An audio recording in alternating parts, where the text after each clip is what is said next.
Yo, what's up mga kaibigan? Nalina tayo magkwentuhan. Game 4 ng NBA Finals sa pagitan ng Boston Celtics at Dallas Mavericks. Looking for sweep nga mga kaibigan ng Celtics sa game na ito.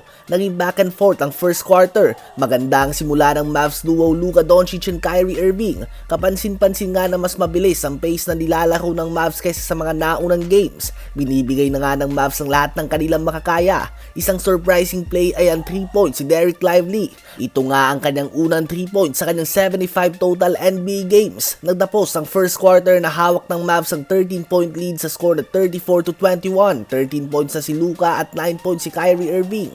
Na-outscore nga nila ang buong team ng Boston Celtics. Sa second quarter naman ay lumobo na sa mahigit 20 points ang lamang ng Mavs dahil sa tulong na natatanggap ni Luka at Kyrie. Midway din sa second quarter ay 32 points na ang Luka duo at 25 points pa lamang ang Celtics. Much better defense nga ang pinapakita ng Mavs. Malaking tulong din si Dante Exum sa pag-push ng pace. Natapos ang first half na hawak ng Mavs ang 26-point lead sa score na 61-35. Halimaw na first half para kay Doncic na gumawa ng 25 points and 4 assists at 11 points din kay Kyrie Irving. Kapansin-pansin ang mas mabilis na pace at mas magandang depensa ng Mavs lalo na sa perimeter. Ganun pa man, ang isang bagay nga na hindi mo makikita sa game na ito na nakita natin all throughout the series ay ang pagreklamo ni Luka sa mga officials. 15 points na din si Tatum at 8 points si Jaylen Brown, ngunit wala nga silang tulong na natatanggap at 29% lamang sila sa field at 27% naman sa 3 points as a team. Sa third quarter naman ay lumobo na nga sa mahigit isang buwan ng tambak ng Mavs at makikita mo talaga ang energy ng Mavs at masaya nga dito ang Mavs legend Dirk Nowitzki.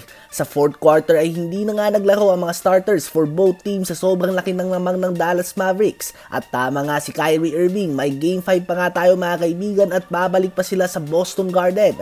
Nanguna sa panalo ng Mavs ang 29 points, 5 rebounds and 5 assists si Luka Doncic, 21 points and 6 assists ni Kyrie Irving.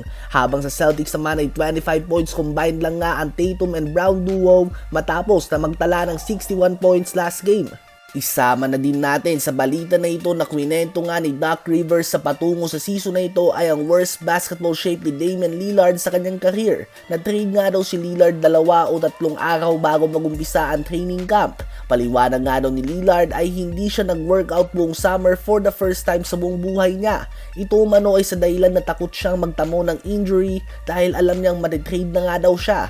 Light running and light shooting lang nga daw ang ginawa niya noong off-season. Worst shape nga daw na yung nakita natin last season. Well, malaking bagay nga mga kaibigan para sa isang aging star ang mawala sa kondisyon. Sa mga ganitong kwento nga ay dito ka talaga bibilib sa tulad kay Nikola Jokic na tila ba walang pakialam sa basketball tuwing off-season at pagbalik niya sa court ay MVP level pa rin ang kanyang performance. Ano ba masasabi niyo tungkol dito?